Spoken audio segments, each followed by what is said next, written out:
As obras que a Companhia Hidroelétrica do São Francisco vem realizando nas proximidades da Cachoeira Paulo Afonso vem tomando um vulto digno de nota. As casas para operários, os galpões onde funcionam os escritórios e a imensa caixa d'água, como as oficinas de serraria e o almoxarifado, dão bem uma ideia da tarefa gigantesca que ali se leva a termo, concretizando-se uma das maiores realizações do atual governo da República. Detalhe da Vila Residencial Presidente Dutra, prestes a ser concluída e que servirá aos diretores da companhia, engenheiros e funcionários administrativos. A Vila Alves de Souza, destinada a funcionários de categoria a serviço da grande organização. As casas são modelares e estão situadas em lugar pitoresco e privilegiado.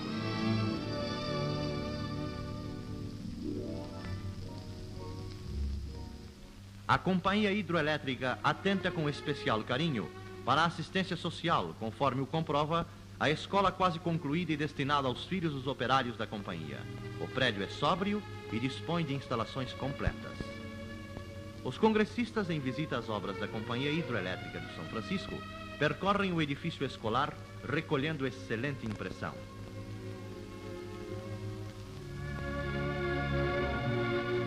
Ao fundo do edifício destinado à escola, ergue-se igualmente bem construído outra edificação destinada aos trabalhos de puericultura. É como se pode compreender facilmente um benefício que diz com eloquência do carinho com que a companhia atenta para os problemas sociais. A visita ao galpão onde funciona provisoriamente a escola, até que o novo edifício seja ultimado, resultou numa agradável surpresa para os congressistas e diretores da companhia, pois que foram recebidos pelos alunos, filhos dos operários, devidamente uniformizados e comprovando assim o zelo que preside a tarefa educacional que ali se realiza.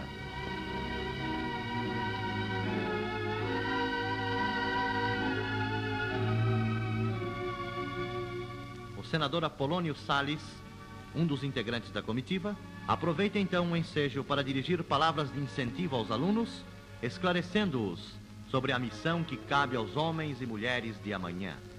Outra obra que merece um registro todo especial é o completo ambulatório destinado aos operários da companhia, como às suas respectivas famílias. Diariamente, as crianças recebem aí leite gratuito, em quantidade suficiente à sua alimentação. Os parlamentares não ocultam a magnífica impressão recolhida durante a visita feita ao modelar ambulatório. A Companhia Hidroelétrica do São Francisco dispõe de uma frota de transporte à altura de suas necessidades. São veículos de todos os tipos e tonelagem, destinados aos mais diferentes mistérios. Grandes caminhões para carregar materiais, carros de irrigação, escavadeiras e compressores, planas e automóvel-ambulância, tudo em conjunto, forma um potencial magnífico que assegura um serviço de transportes exemplar naquele pedaço do Brasil.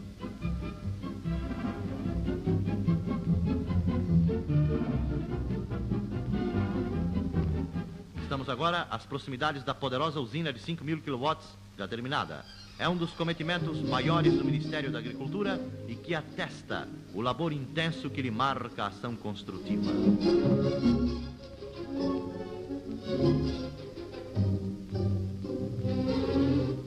A objetiva cinematográfica nos mostra vários detalhes desta obra esplêndida e possante.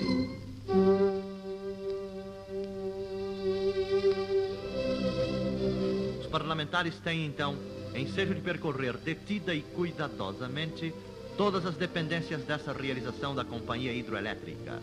Sendo uma usina auxiliar, embora, cabe-lhe a tarefa de acelerar os serviços, fornecendo potencial preciso ao andamento dos trabalhos que transformarão a área da Cachoeira Paulo Afonso em um imenso manancial de energias para enriquecimento do país.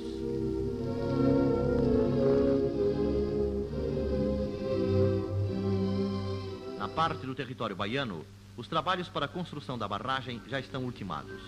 Foram eliminadas as capas das rochas decompostas e os fundilhamentos que poderiam provocar infiltrações, pondo assim em risco a estrutura e a solidez da imensa barragem.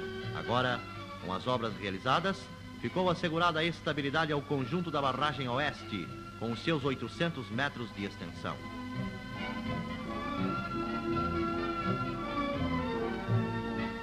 Os deputados e senadores demoram-se em admirar essas realizações, ficando agradavelmente impressionados diante de tudo quanto lhes é dado observar.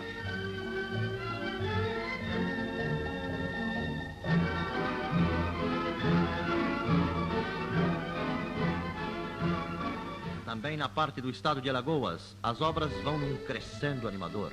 Aí as construções se sucedem. E a objetiva cinematográfica nos dá uma visão ampla dos galpões destinados aos operários solteiros que trabalham para a companhia.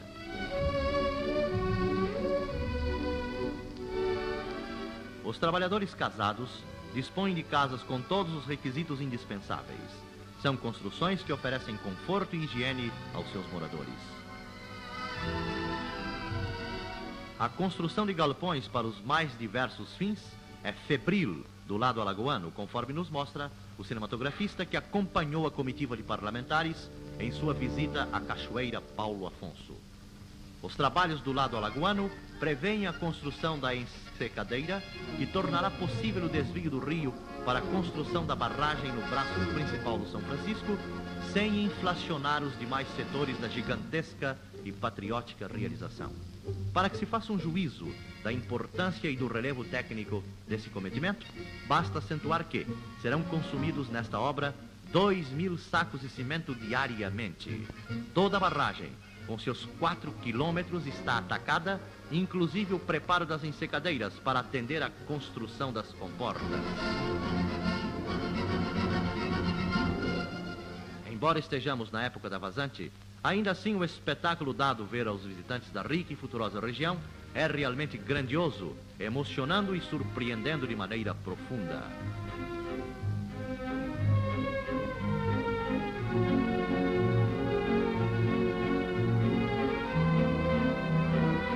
É necessário vislumbrar de perto, demorando a visão sobre a amplitude desta zona de futuro ímpar, como sobre o andamento das obras da Companhia Hidroelétrica do São Francisco, para se ter uma ideia ampla e segura do extraordinário alcance desse cometimento do governo do presidente Eurico Gaspar Dutra.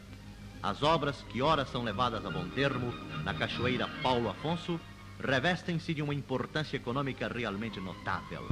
É uma realização patriótica, notável sob qualquer prisma, que em muito virá ajudar o engrandecimento do Brasil, assegurando-lhe meios para usufruir das riquezas que dormem na larga zona, onde atualmente engenheiros e operários, formando uma grande família, plantam os alicerces de uma obra que orgulhará o Brasil inteiro, porque é de fato uma obra das mais altas e fecundas dos nossos dias.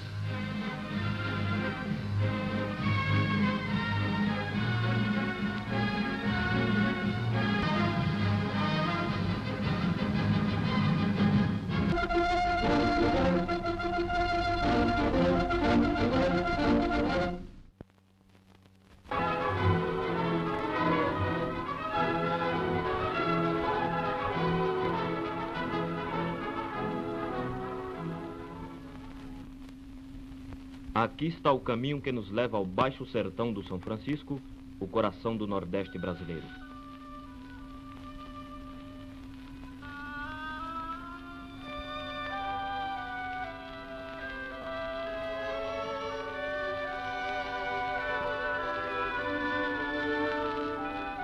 Aparecem as primeiras cercas vivas de Mandacarus, à margem das estradas.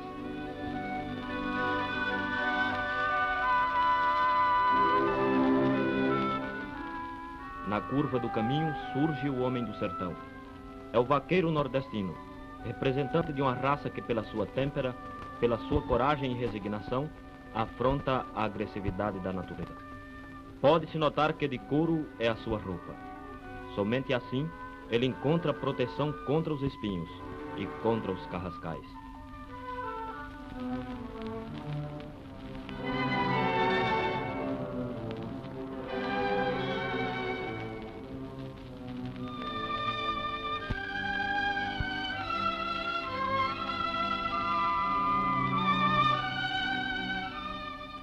Outro tipo sertanejo, o mascate, vendedor de miudezas. A marcha continua para o interior. Árvores desnudas, quase sem vida, pela longa estiada. A vegetação desaparece sob o sol abrasador.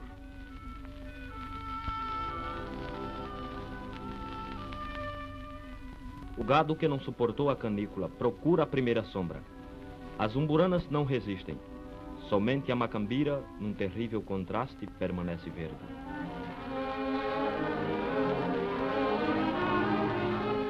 Sertão bruto.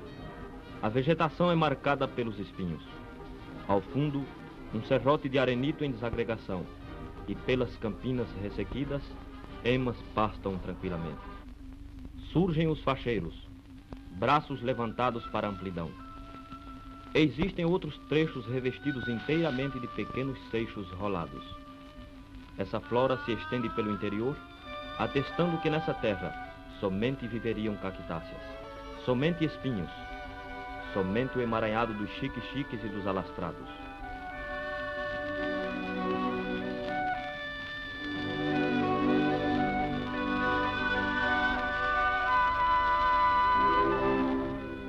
Cemitério de árvores que tombaram pela inclemência do tempo e muitas vezes pelo próprio homem. Vale seco do rio Mochotó, um dos braços do São Francisco.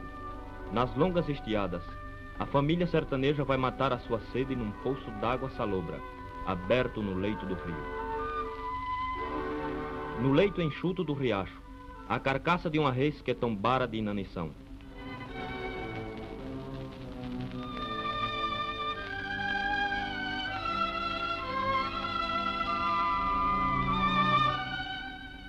A cruz também marca uma triste lembrança para os sertanejos.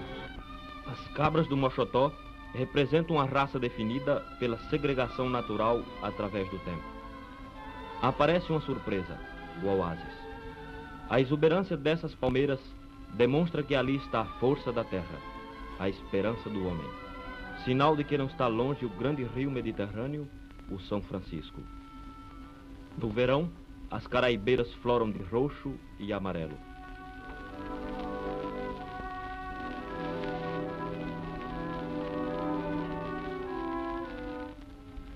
À distância está o vale numa tarde sertaneja. A noite se aproxima e a poesia toma conta das coisas. No crepúsculo, tudo é mais brando e encantador nessas regiões abandonadas do Brasil.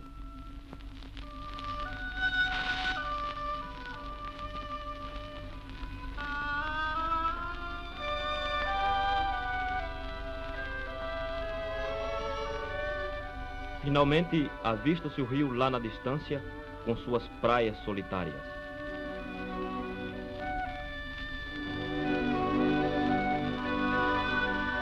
A estaçãozinha de Quixaba, construída ao tempo do imperador Pedro II. A cidade mais próxima da cachoeira é Pedra de Delmiro, em Alagoas. Hoje é dia de feira e observamos quadros típicos da região. Esta pequena feira de pedra é uma imitação perfeita daquelas primeiras feiras medievais.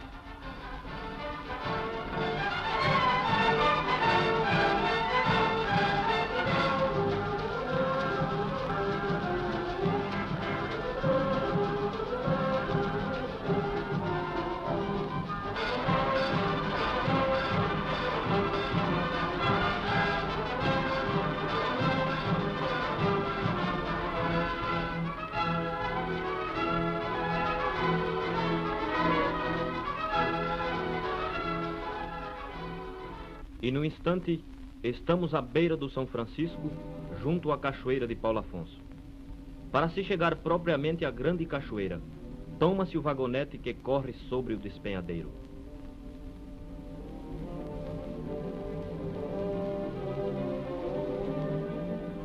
Afinal, deslumbramos os primeiros vestígios de Paulo Afonso, onde iremos descobrir a natureza em toda a sua plenitude de força e beleza.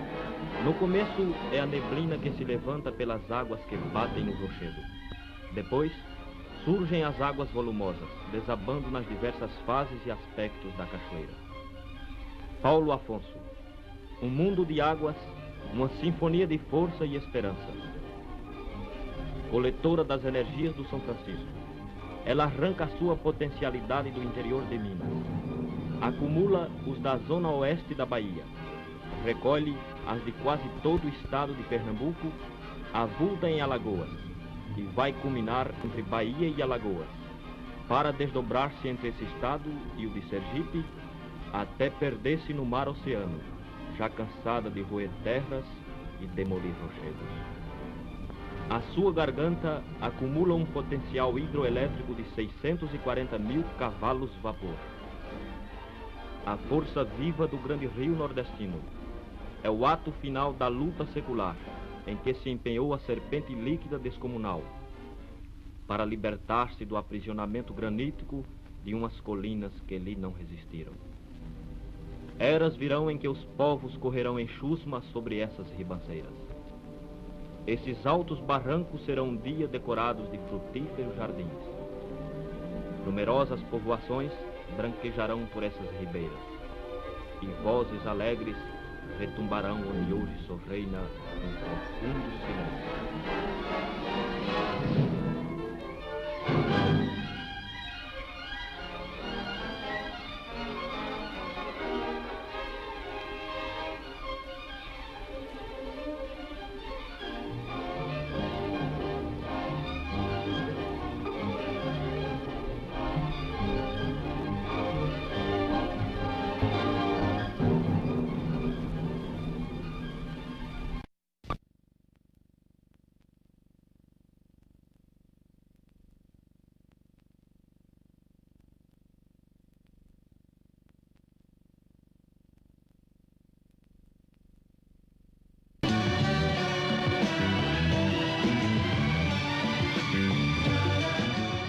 Rosenberg apresenta Coisas do Brasil, águas do presente e do futuro. O Rio São Francisco nasce na Serra da Canastra, em Minas Gerais, atravessa esse estado e o da Bahia, separa a Bahia de Pernambuco e depois de correr entre Alagoas e Sergipe, deságua no Atlântico, alimentando em seu curso o complexo hidrelétrico de Paulo Afonso, hoje acrescido de novas usinas em projeto ou construção.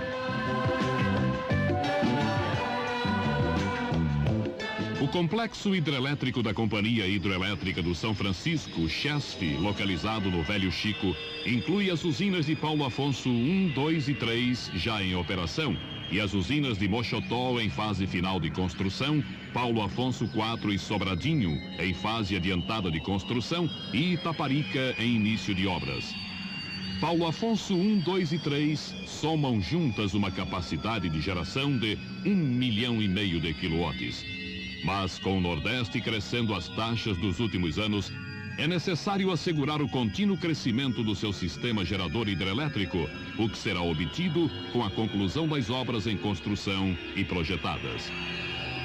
E se houver quem ainda não acreditou no Nordeste, basta lembrar que em 1954, quando a primeira usina do conjunto entrou em operação, com uma disponibilidade de 180 mil quilowatts, havia quem achasse que essa potência era suficiente para alimentar a região até o final do século.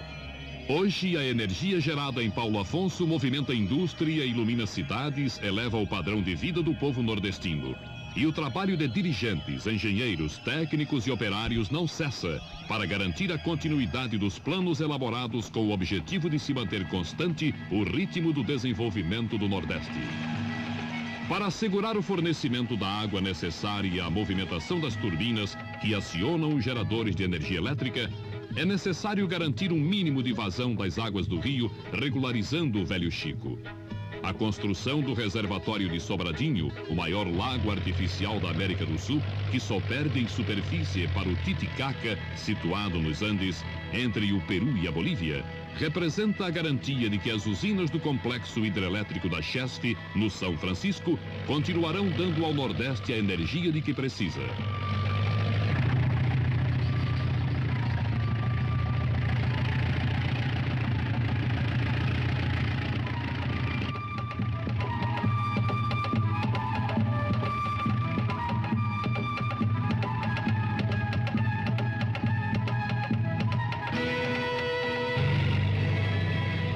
O volume de terraplanagem é de 16.931.825 metros cúbicos. A barragem barragem terá 41 metros de altura e 8.532 metros de comprimento.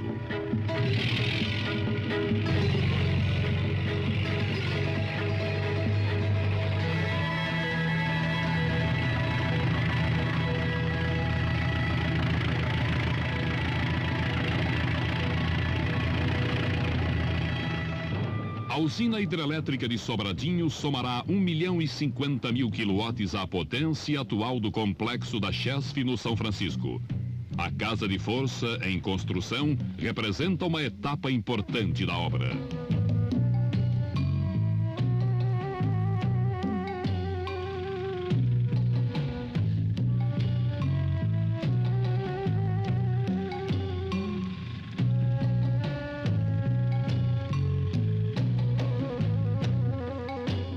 A utilização de mão de obra local significa um impacto positivo na existência das populações ribeirinhas, que podem assim adquirir uma nova perspectiva do mercado de trabalho.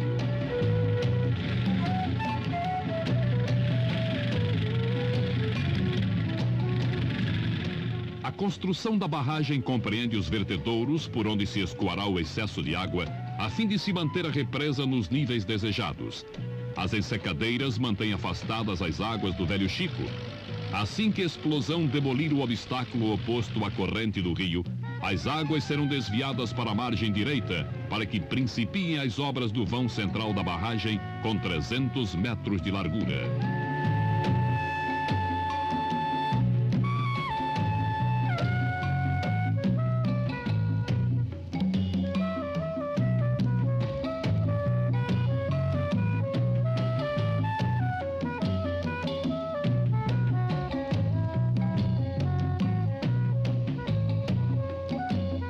O represamento inicial criará logo uma disponibilidade adicional de 4 bilhões de metros cúbicos de água para assegurar a operação do sistema hidrelétrico da Chesf.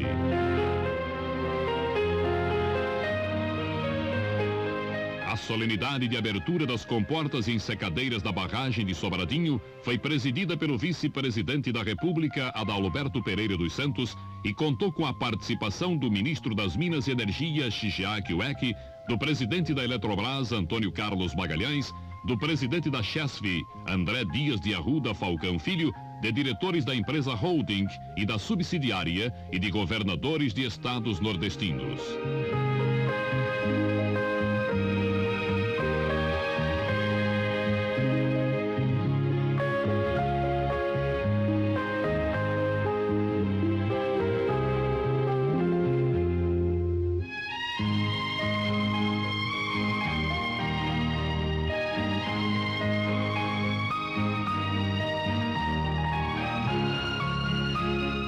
Antônio Carlos Magalhães declarou que os 60 mil barraqueiros do São Francisco que estão abandonando seus lares, haveres e memórias podem estar certos de que novas oportunidades se abrem para si e seus próprios filhos.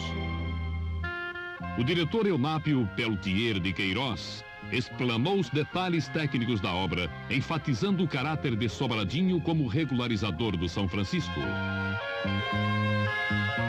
O momento histórico para o desvio do rio congregou autoridades, técnicos e operários na expectativa do acontecimento.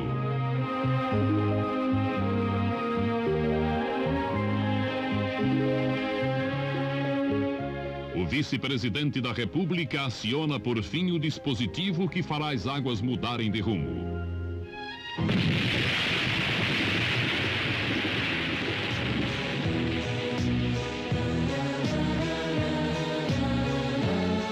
A 58 quilômetros de Petrolina, em Pernambuco, e Juazeiro, na Bahia, a 850 quilômetros do Recife e 550 quilômetros de Salvador, o projeto de Sobradinho permitirá a regularização plurianual do Rio São Francisco a 750 quilômetros de sua foz, garantindo uma vazão mínima de 2.060 metros cúbicos por segundo, 3 vezes maior do que a mínima natural já registrada.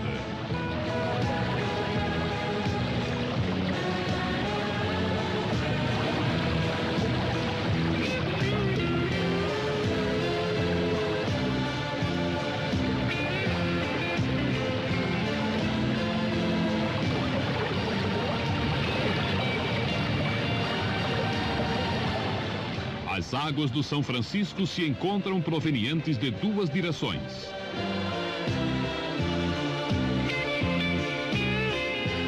O espetáculo provocado pela força do trabalho nordestino assinala também o fim da cerimônia.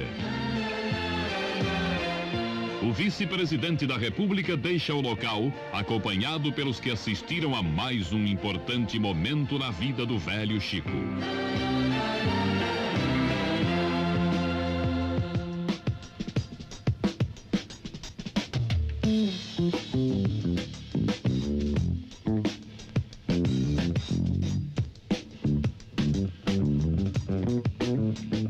As águas desviadas correm numa antevisão do que representará o complexo hidrelétrico de Sobradinho para a economia do Nordeste e a valorização do homem brasileiro, numa região que enfrenta suas dificuldades com realismo para construir o futuro que merece.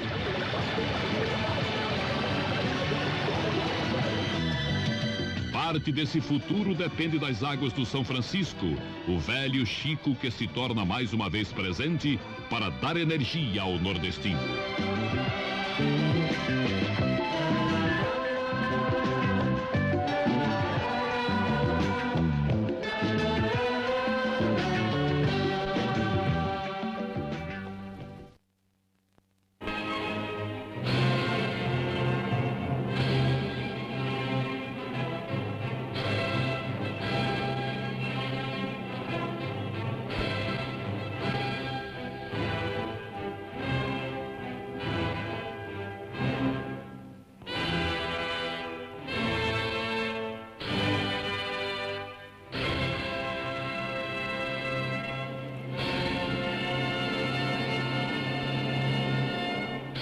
Sobrevoando Paulo Afonso em visita de inspeção às obras da Companhia Hidroelétrica de São Francisco, o general Eurico Gaspar Dutra viaja em companhia de auxiliares imediatos, voando no avião especial da Presidência da República.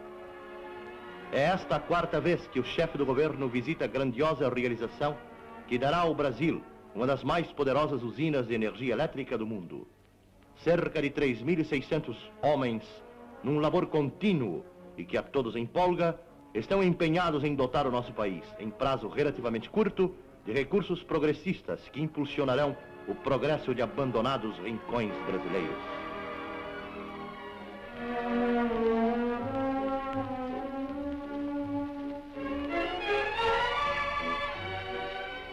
Após sobrevoar o acampamento, o avião presidencial pousa no campo de Paulo Afonso. Sua comitiva são recebidos pelo governador do estado da Bahia, Sr. Otávio Mangabeira, acompanhado pelos diretores e engenheiros-chefes da Companhia Hidroelétrica e autoridades estaduais. Cumprimentos de boas-vindas são então trocados. O general Dutra, tomando lugar no carro posto à sua disposição, inicia a visita às obras da hidroelétrica.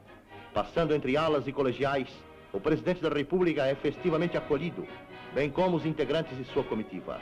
O acampamento é uma pequena cidade que está surgindo no Nordeste com toda a complexidade dos centros civilizados.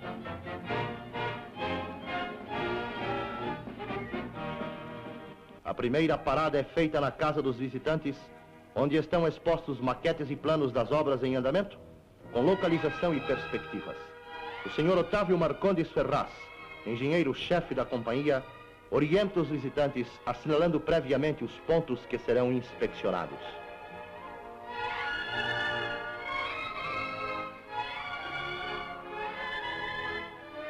No local denominado Capuchu, o presidente da República se detém a fim de observar a atual situação da concretagem da barragem oeste, cujo início Sua Excelência teve ocasião de assistir há um ano atrás. Esta barragem terá 4 quilômetros de extensão, faltando pouco para sua conclusão. Está se repetindo aqui no Nordeste do Brasil o que os americanos do Norte fizeram no Vale do Tennessee. As nossas dificuldades são consideravelmente maiores pela própria localização da obra, uma vez que a maquinária é obrigada a vir por via terrestre. A usina de Paulo Afonso, quando em pleno rendimento, virá beneficiar uma população imensa, uma vez que fornecerá energia elétrica a 8 estados da federação. A área que mais diretamente terá lucro com a usina compreende aproximadamente cerca de 800.000 quilômetros quadrados. Por isso tudo, justifica-se o carinho com que o governo do general Dutra está cercando os trabalhos da hidroelétrica, merecendo destaque, certamente, a atuação do Serviço Nacional de Malária, que, utilizando métodos modernos de sanitarismo, conseguiu em pouco tempo sanear toda a região. A população escolar, com 600 crianças mais ou menos, é uma prova de sensível melhoria do nível sanitário da região, podendo-se observar no aspecto físico e no aumento da produção dos trabalhadores aqui empregados, o benefício que a civilização, com todos os modernos recursos, pode proporcionar a uma coletividade, anteriormente em completo abandono. Deixando Capuchu, através de uma ponte especialmente feita para facilitar as ligações, a comitiva presidencial dirige-se para o local das obras de Itaquari, do outro lado da barragem.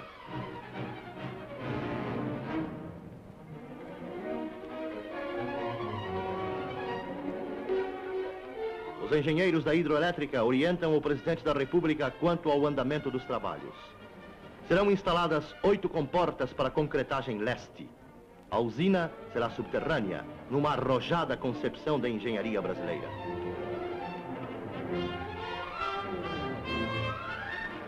Os visitantes se detêm, observando a maquinária de britagem e distribuição das pedras.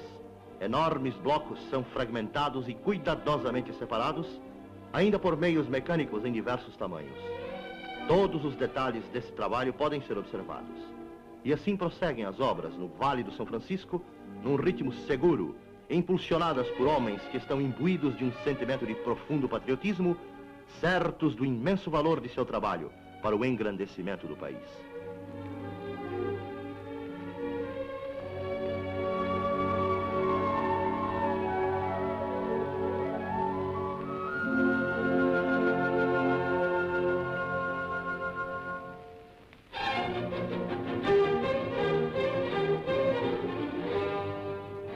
A areia e o cascalho são misturados ao cimento para formar o concreto armado. Tudo isso é feito mecanicamente com um ótimo rendimento de trabalho.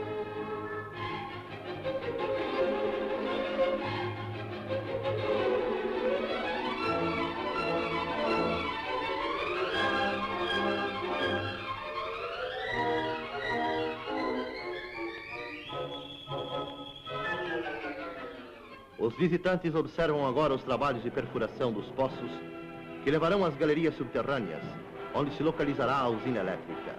O solo é constituído de rocha, tornando assim mais árdua a tarefa. Vemos o poço que servirá de chaminé de equilíbrio, cuja profundidade está em 83 metros atualmente.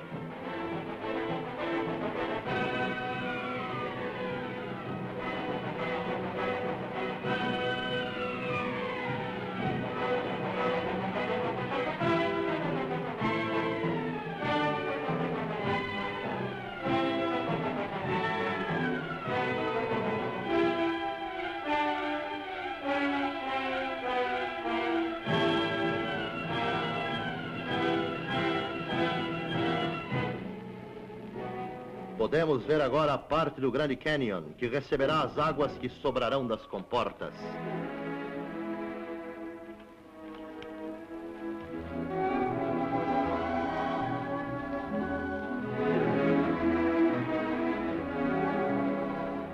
Vemos o chamado Poço Verde, trabalho de concretagem da barragem oeste. A comitiva segue a visitar os outros 3 poços, em adiantado trabalho de perfuração. O poço para a descida da maquinária já está quase terminado. A rocha está sendo vencida à custa de dinamite, passo a passo. O conjunto da obra é grandioso, uma vez que a usina será subterrânea, devendo-se assinalar que a sala das máquinas terá 34 metros quadrados, daí partindo as diversas galerias que estabelecerão a comunicação com o rio para o escoamento da água e com os outros 6 poços. Esta parte das obras é inteiramente nova, tendo sido iniciada há menos de 1 ano.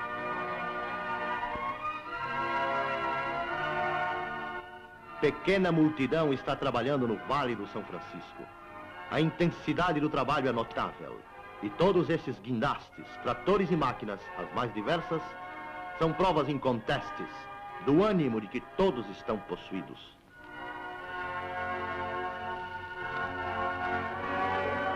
A visão aérea é estupenda.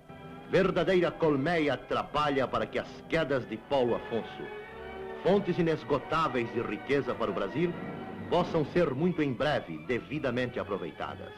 Assim, ao lado da beleza panorâmica, as quedas de Paulo Afonso surgirão para os brasileiros como um dos marcos mais sólidos no mais brasileiro dos rios, da marcha acelerada para o progresso num verdadeiro ressurgimento industrial, social e econômico de áreas consideráveis, onde as condições de vida eram as mais precárias.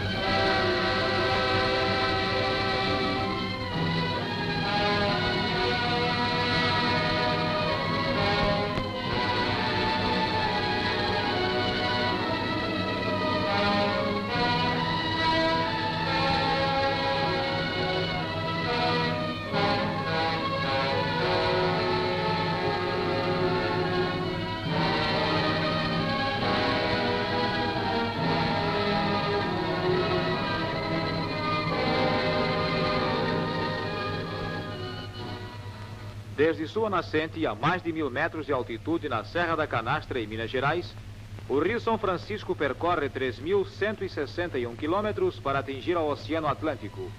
Na confluência dos limites da Bahia com os estados de Sergipe e Alagoas, ele se divide em rápidas corredeiras que denunciam a aproximação dos saltos assombrosos da Cachoeira de Paulo Afonso.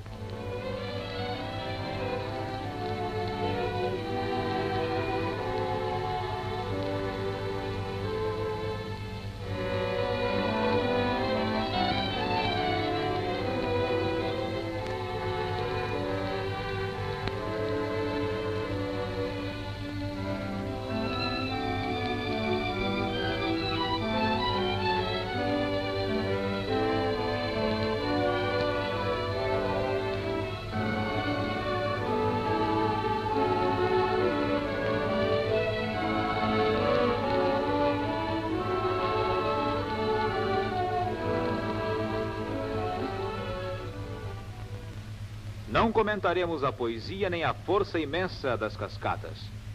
Sinta-as o espectador em toda a plenitude e possa compreender como há 4 séculos um povo generoso e perdulário assiste quase indiferente o esbanjamento da riqueza fabulosa que se escoa inútil pelas barrancas do grande rio.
Durante o Segundo Império, muitas concessões foram requeridas por pretendentes diversos que se dispunham a explorar a força hidráulica da Cachoeira de Paulo Afonso. Nenhum, porém, deu início a atividades construtivas e as concessões caducaram inutilmente.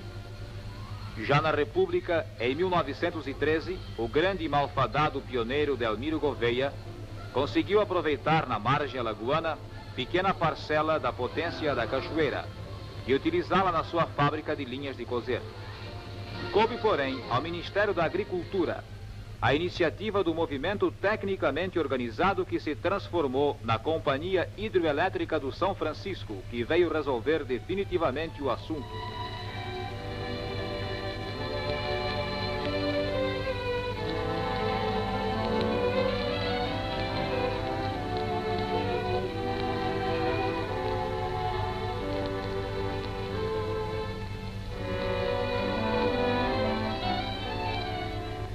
E assim nasceu a cidade de Paulo Afonso. Aqui a vemos no 2º aniversário da sua fundação. Surgiu no deserto, brotou da caatinga com a força e a beleza das plantas novas.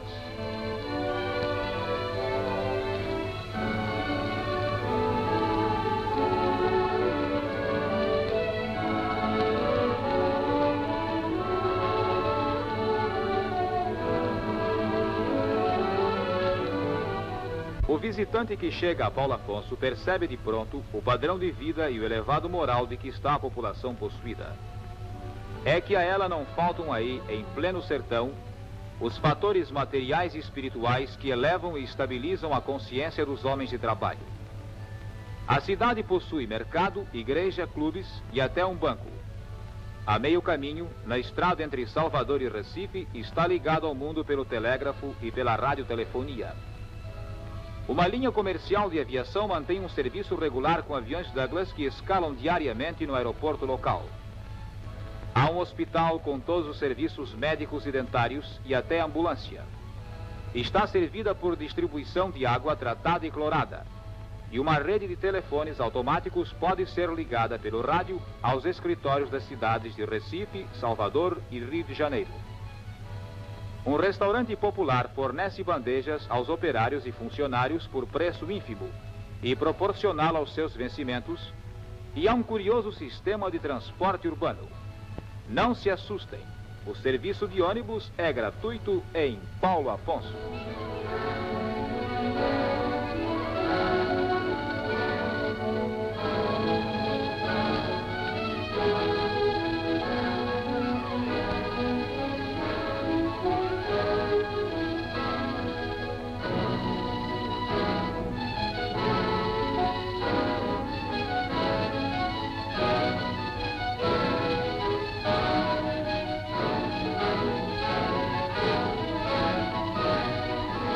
O represamento do rio será realizado próximo à cachoeira de Paulo Afonso. A barragem leste desenvolve-se numa extensão de 3.104 metros, dos quais 2.500 são em vertedouro. A barragem oeste, na margem baiana, tem um desenvolvimento de 1.309 metros, toda ela insubmersível. O sistema de barragens, levantando o plano d'água a montante de Paulo Afonso, formará uma bacia de decantação de 11 quilômetros quadrados de superfície, onde se depositará a descarga sólida do rio, que nas cheias normais atinge a 6.000 toneladas por hora, e orientará a massa líquida para a tomada d'água.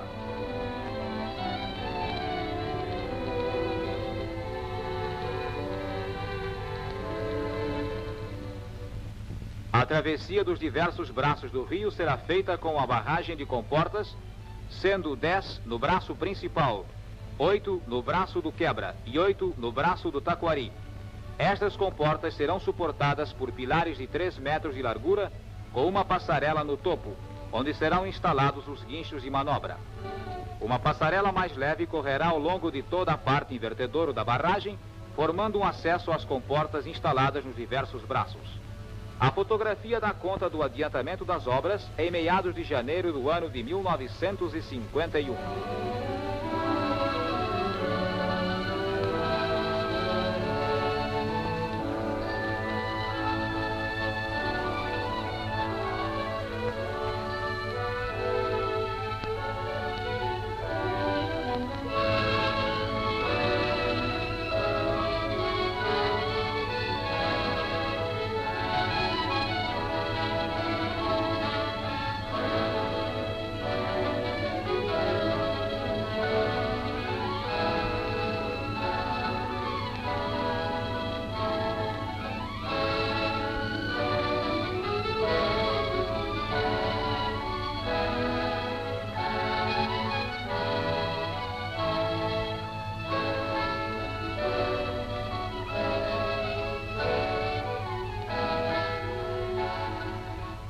A extensão das barragens exigiu a montagem de uma moderna central de concreto para atender ao enorme vulto das obras.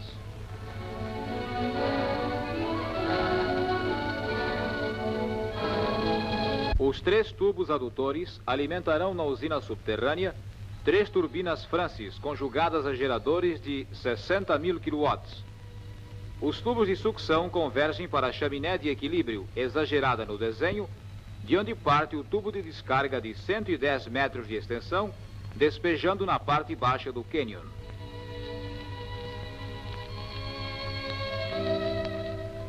É tão grande o volume da pedra que se retira diariamente das profundezas da terra, que desde o começo das obras ainda não foi preciso abrir-se uma pedreira para satisfazer ao apetite da gigantesca central de concreto. Façamos todos juntos uma descida agitada às obras que se realizam a 83 metros de profundidade, perfurados em pleno granito, e vejamos a sala de máquinas subterrânea que terá 58 metros de comprimento por 15 metros e meio de largura.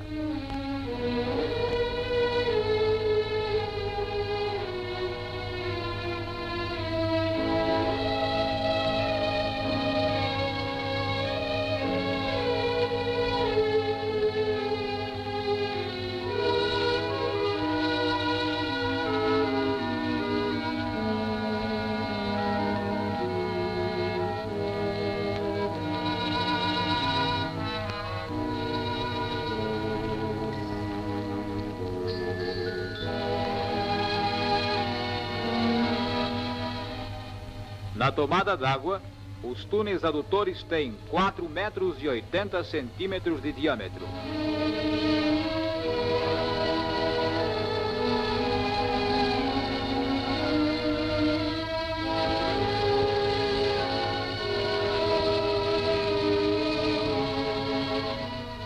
Da usina de Paulo Afonso partirão 2 linhas tronco. Uma de 400 quilômetros em direção a Recife. Outra de 440 quilômetros dirigida para Salvador, operando na tensão de 220.000 volts, corrente alternativa, trifásica de 60 ciclos.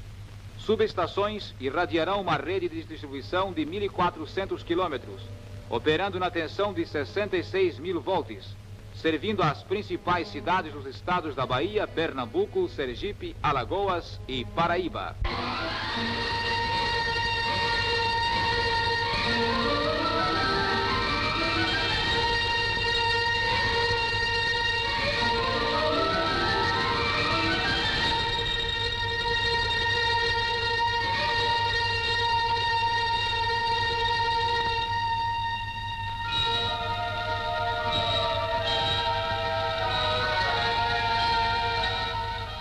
A paisagem grandiosa do cânion milenar, onde o rio se escoa na corrida final para o oceano, permite a variação surpreendente da altitude do planalto de onde observamos.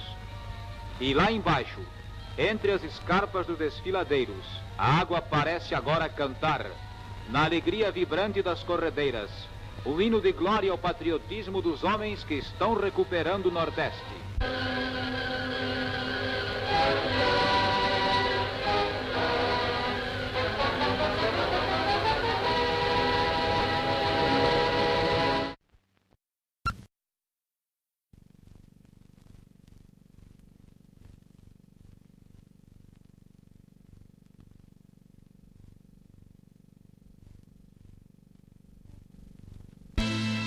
E Rosenberg apresenta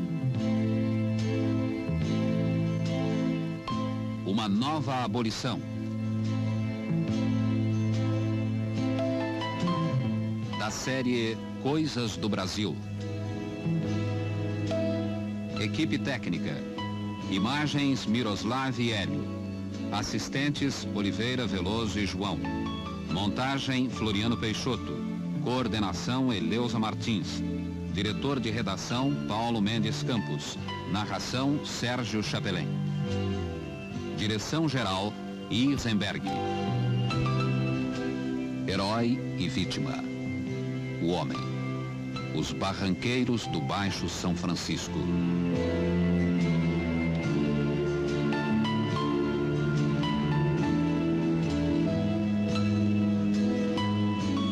Aqui se pratica secularmente uma agricultura rudimentar. Uma cultura de vazante, ou seja, o aproveitamento das inundações periódicas das terras mais baixas, como faziam os antigos egípcios.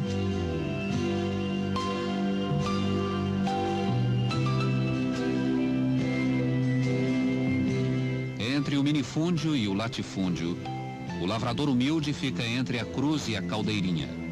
No minifúndio, as terras não dão para o sustento da família.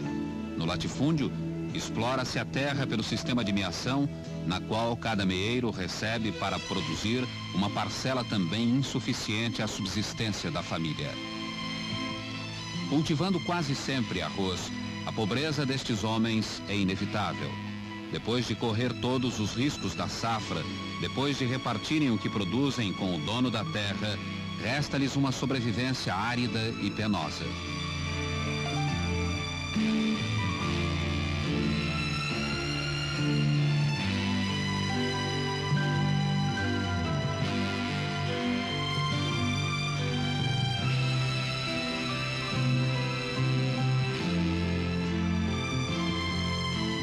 Na agricultura de vazante, dependente das chuvas e do rio, a produção limita-se a uma única safra. Praticamente o produto é único, o arroz.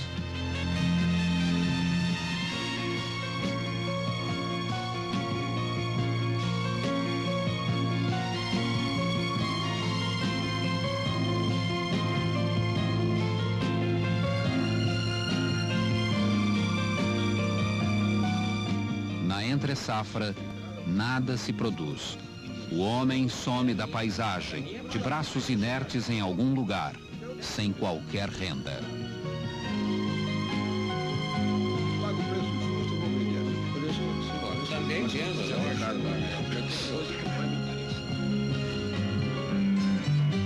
Agrupando os produtores em torno de cooperativas sólidas, assegurando-lhes terras e meios para obterem rendimentos capazes de abrir-lhes uma perspectiva humana, a Companhia de Desenvolvimento do Vale do São Francisco, Codevasf, executa um plano integrado cujos objetivos são dois: implantação de cultura irrigada e reforço da infraestrutura econômica e social da região. De 8 grandes várzeas protegidas no Baixo São Francisco, Itiúba, em Alagoas, foi das primeiras a receber sistemas racionais de irrigação.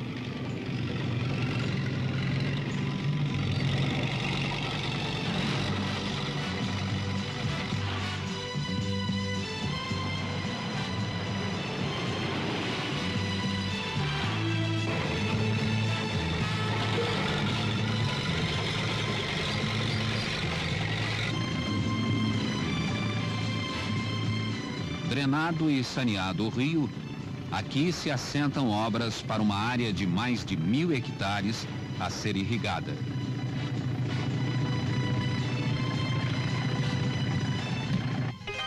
Cinco estações de bombeamento trazem as águas do Velho Chico para os canais. Deparamos no reservatório com 2 surpresas: a pesca de camarões e o processo utilizado para isso. Um mecanismo que possa controlar à vontade as águas do rio. Já devem ter sonhado com isto os primeiros colonizadores aqui chegados. Com quase 35 quilômetros de canais de irrigação, Itiúba atende a uma vocação agrícola desta área. E esta vocação é o cultivo de arroz. As safras serão 10 vezes mais fartas nos próximos anos. A água ajuda e São Francisco faz o milagre para as 231 famílias de colonos.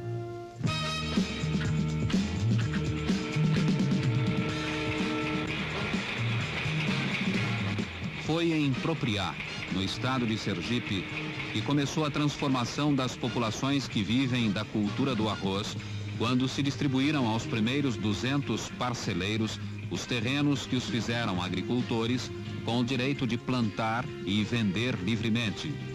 Antes, não passavam de pobres meeiros. O Baixo São Francisco continua o mesmo no que tem de mais tipicamente bonito. Mas, integrando-se ao Plano Nacional de Irrigação, muda-se a sua fisionomia física, econômica e social. Total será esta mudança quando estiver funcionando a barragem de Sobradinho.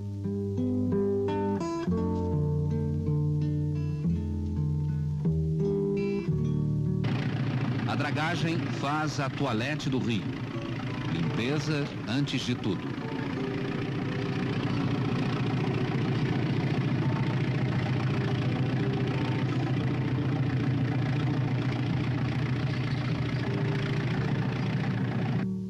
Água à disposição para irrigar uma área de quase 1.300 hectares.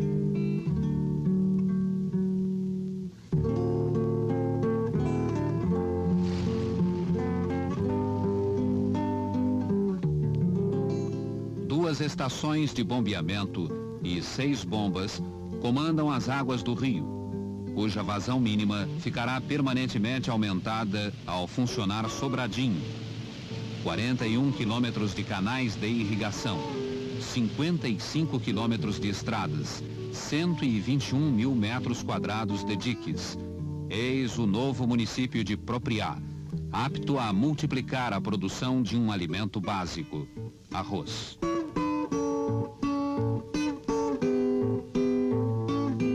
Visando a melhoria da qualidade de vida, a Codevasf, criando sistemas de irrigação permanente no Baixo São Francisco, eleva substancialmente a produção regional e cria um grande número de empregos diretos e indiretos.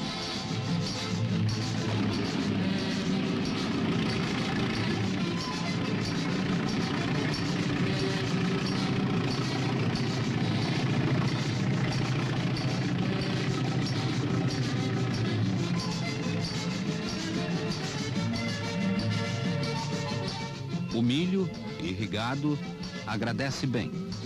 E outras culturas, como a do feijão, já começam a suplantar o crescimento agrícola destes recantos.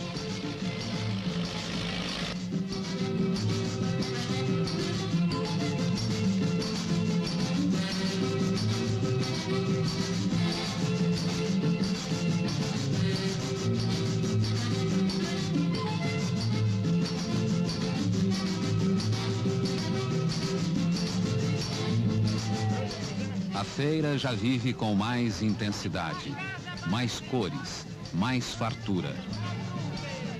E o que era típico nos anos de boa chuva, esta vivacidade da feira nordestina, agora pode repetir-se sempre, quer chova ou faça sol.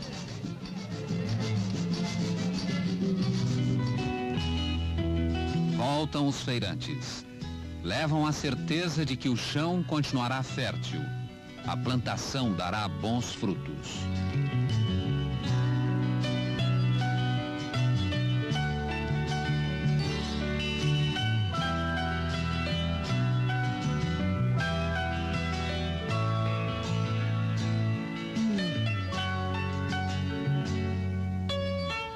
E o sertanejo não precisará partir em busca de outras terras.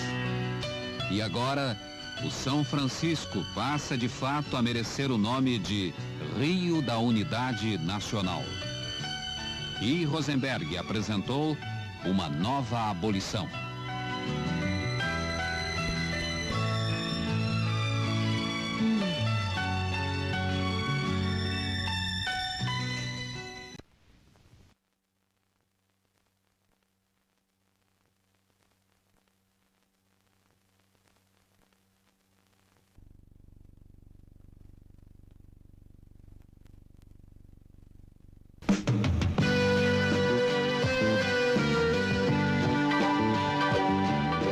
Rosenberg apresenta Coisas do Brasil, o lago imenso do progresso.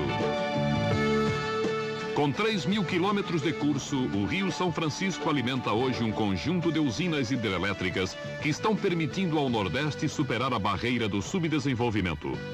Paulo Afonso 1, 2 e 3 já em operação, bem como Mochotó em fase final de construção.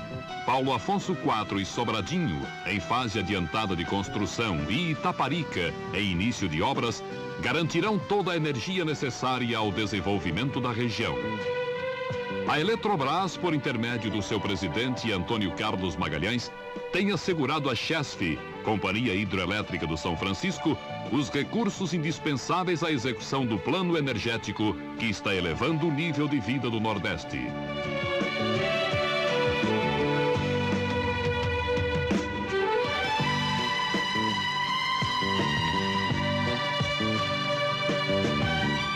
Em Paulo Afonso, reuniram-se os presidentes da Eletrobras e da Chesf, o ministro interino das Minas e Energia e 3 governadores estaduais de Pernambuco, Alagoas e Rio Grande do Norte, para a assinatura do contrato no valor de 6,5 bilhões de cruzeiros, a maior operação de financiamento já realizada pelo setor elétrico em benefício da região.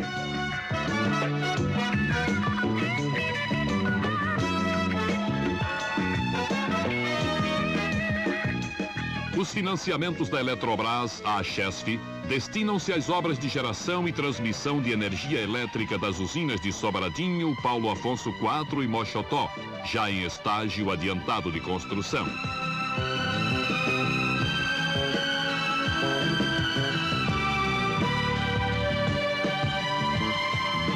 As 3 usinas integram o conjunto de projetos que cobrirão as necessidades locais até o início da década de 1990. André Dias de Arruda Falcão Filho, presidente da Chesf, expõe às autoridades o que representa o esforço da redenção das populações ribeirinhas, concretizado na remoção dos habitantes de povoados decadentes para agrovilas dinamizadas pelo progresso. O Velho Chico, antigamente navegável em longos trechos, precisa hoje de um trabalho gigantesco de regularização para que se torne estável o fluxo de suas águas e se garanta o funcionamento das usinas de que depende a população nordestina. Como a de Casa Nova, memória de outras épocas.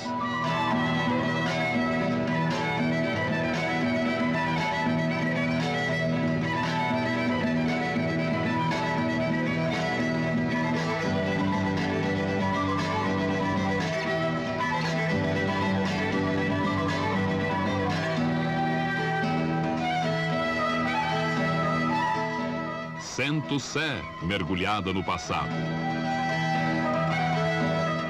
Ou ainda Tombador, testemunho de velhos tempos, onde o velho cederá lugar ao novo para que se eleve a qualidade de vida de seu povo.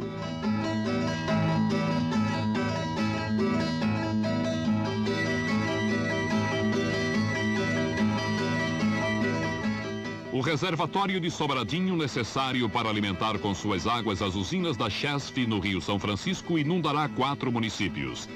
Formará o maior lago artificial da América do Sul e será inferior apenas ao Titicaca, um acidente geográfico natural. Para abrigar as 60 mil pessoas deslocadas, o governo está fazendo mais do que remover para cidades pré-construídas. Cada morador está tendo a oportunidade de levantar sua própria casa e de participar como cidadãos do esforço comunitário que cabe a toda a comunidade. A infraestrutura de serviços urbanos oferece uma qualidade de vida antes nem sequer suspeitada pelos ex-moradores dos antigos povoados e vilarejos. A voz do progresso ecoa no sertão, despertando os barranqueiros do São Francisco para novas tarefas e responsabilidades.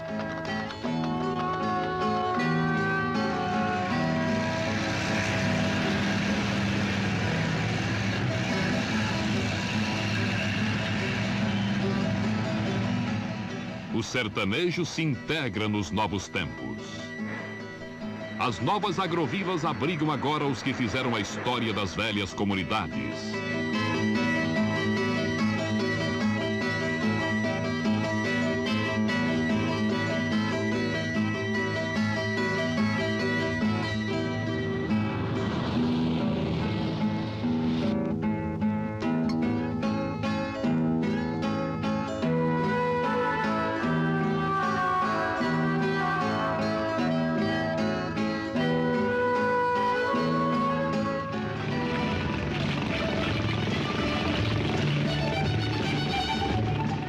antiga Remanso, adormecida na placidez do passado, cederá lugar a um novo núcleo habitacional, repleto de vida e progresso.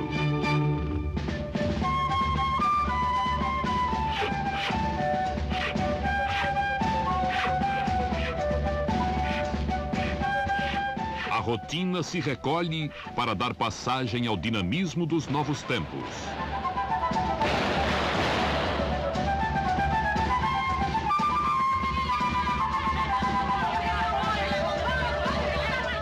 A última eleição na Remanso Antiga é o anúncio da nova fase que marca também o nascimento de uma nova mentalidade voltada para o futuro e o progresso. Remanso Novo é o depoimento sincero que o sertanejo pode prestar do seu ingresso numa nova era de integração econômica e social com o Brasil desenvolvido a que todos aspiram.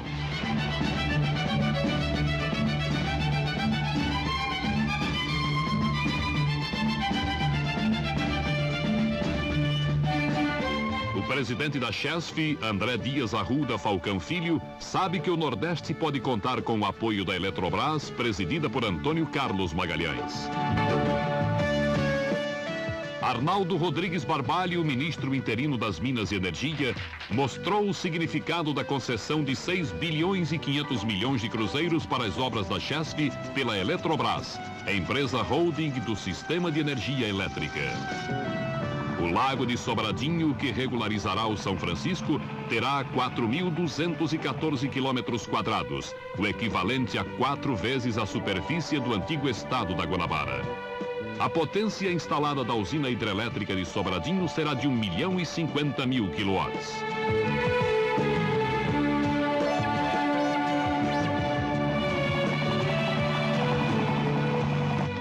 O volume d'água represado na cota máxima atingirá 34 bilhões e 100 milhões de metros cúbicos.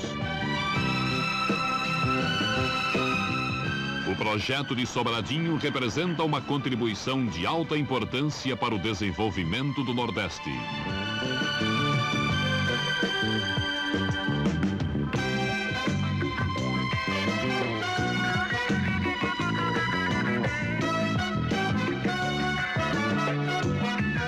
As taxas de crescimento econômico da região são muito superiores à média nacional e se mantêm ao nível de 18% nos últimos 5 anos.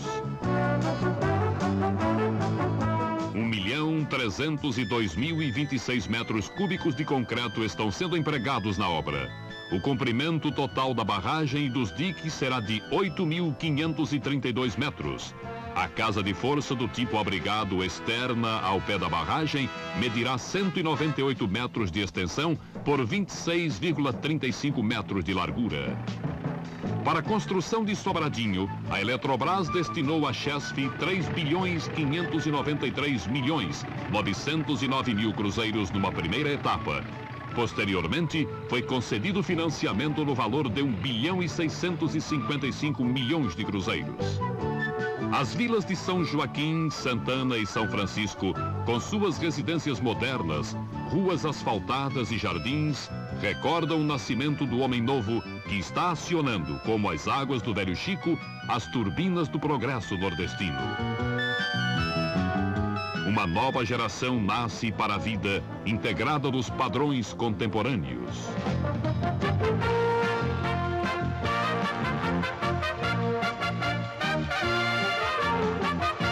Assistindo em seu esforço individual pela conquista de uma qualidade de vida mais elevada, o novo nordestino segue agora nas águas de um presente realmente digno de ser vivido.